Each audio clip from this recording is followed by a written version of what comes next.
পশ্চিমবঙ্গের প্রতিটা জেলাতে 60টা করে আমরা যোগের ছেলে মেয়েদের চাকরি দিচ্ছি। আর তোমরা সবাই শুনে রাখো, কেন না চাকরিটা পেতে হবে সবাইকে। আমি ওই জন্যই ছুটে এসেছি, আমি ভাঙতে আসেনি, আমি গড়তে এসেছি সবাইকে নিয়ে। প্রতিটা জেলায় 60টা করে, তাছাড়া আবার একটা বলেছে 19,000 চাকরি।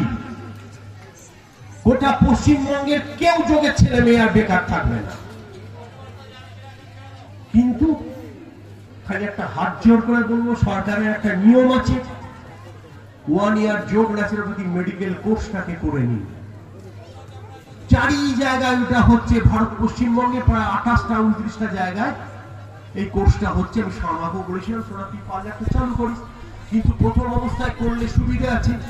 এখন যত দিন যাচ্ছে তত আইন করে দিচ্ছে, এত আইনের জালে বাঁধা, আমারও স্টেপ নেবার ক্ষমতা নেই। প্রথম অবস্থায় আমি সবাইকে দিয়েছি।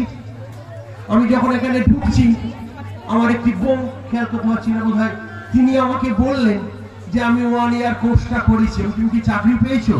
বললো না। কেন পাওনি? তখন বলছে যে আমি তো গ্রুপ ফলো করি না। তিনি বললেন তার উত্তর 24 পরগনা, দক্ষিণ 24 পরগনায় বাড়ি, সেইখানে তো 30টা সিট এখনো ফাঁকা পড়ে আছে।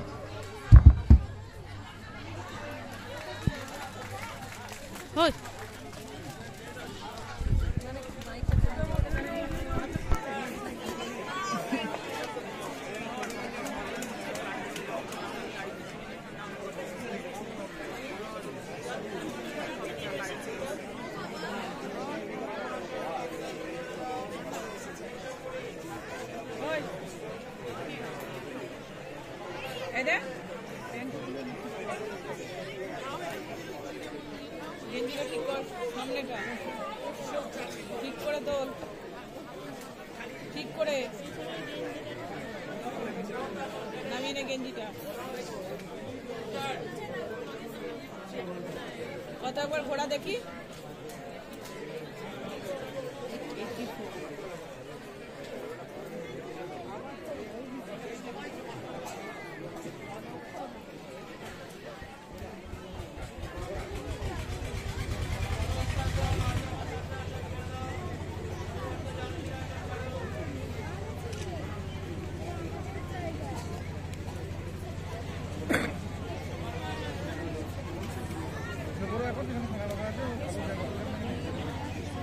হ্যালো হ্যালো, আর বেশি কথা বলবো না, খালি এদের বলবো ভালো করে মেডিকেলের জয়েন্ট গুলো দাও, তবেই বিএনওএস কোর্সে ভর্তি হতে পারবেন।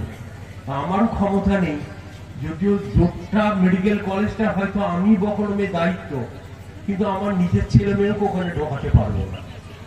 জয়েন্ট দাও, যেমন এমবিবিএস, আমরা বিএইচএমএস, এএমএস, যে কোনো মেডিকেল কোর্স করতে গেলে যেমন জয়েন্ট, সেই জয়েন্টের মাধ্যম দিয়ে ওখানে ঢুকতে হবে।